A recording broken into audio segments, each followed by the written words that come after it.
আসসালামু আলাইকুম।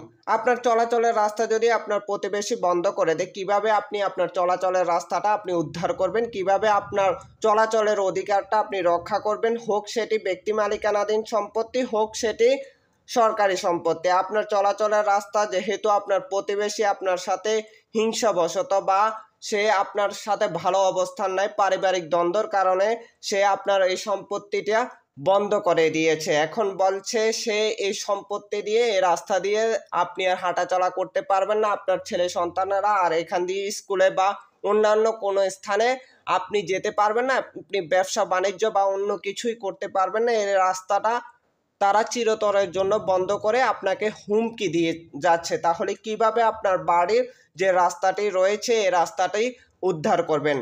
চিন্তার কোনো কারণ নাই, আমি রয়েছি আপনাদের সাথে। মাসুম ল্যান্ড সার্ভেয়ার সবসময় আপনাদের জায়গা জমিন সম্পর্কিত সকল সমস্যার পরামর্শদাতা হিসাবে আমি আপনাদের পাশে আছি।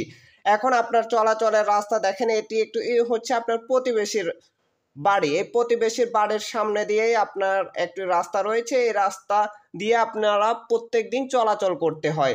এইটা হচ্ছে আপনার বাড়ি, এই বাড়ি দিয়ে আপনি প্রত্যেক দিন মেইন রোডে যেতে হয়। এখন প্রতিবেশী আপনার সাথে হিংসাবশত এই রাস্তা দিয়ে চলাচল করতে পারবেন না এই কথা বলছে এবং হামক দমক এইগুলো দিচ্ছে।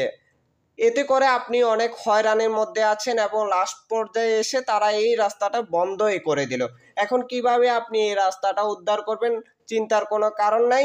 এই রাস্তাটা উদ্ধারের অবশ্যই একটি পন্থা রয়েছে। আপনি এই রাস্তাটার জন্য জেলা ম্যাজিস্ট্রেট ফৌজদারি কার্যবিধি 133 দ্বারায় একটি অভিযোগ দায়ের করতে হবে জেলা ম্যাজিস্ট্রেট এর কাছে। জেলা ম্যাজিস্ট্রেট যখন এই অভিযোগটি পাবে, সে এই অভিযোগটির সত্যতা যাচাইয়ের জন্য আপনাদের যে এসিল্যান্ড রয়েছে বা থানা কর্মকর্তা রয়েছে তাকে এটির তদন্তের জন্য দিবে।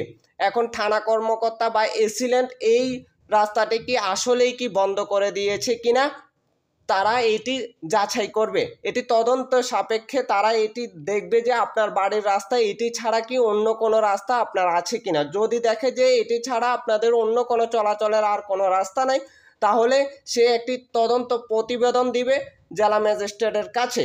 যখন এই রাস্তার প্রতিবেদনটা দিবে তখন আপনার জন্য এই রাস্তাটা উন্মুক্ত হয়ে যাবে। কারণ হচ্ছে যখন দেখবে এই বিষয়টা সত্যতা রয়েছে এবং তারা আপনাদের এই রাস্তাটা ব্লক করে দিয়েছে, এতে করে আপনার জমিটি আপনি বা আপনার রাস্তাটি আপনি আবার ফিরে পাবেন। চিন্তার কোনো কারণ নেই। ভিডিওটি বেশি বেশি শেয়ার করে দেন। অনেকেই রাস্তা নিয়ে অনেক দুর্ভোগের মধ্যে রয়েছে।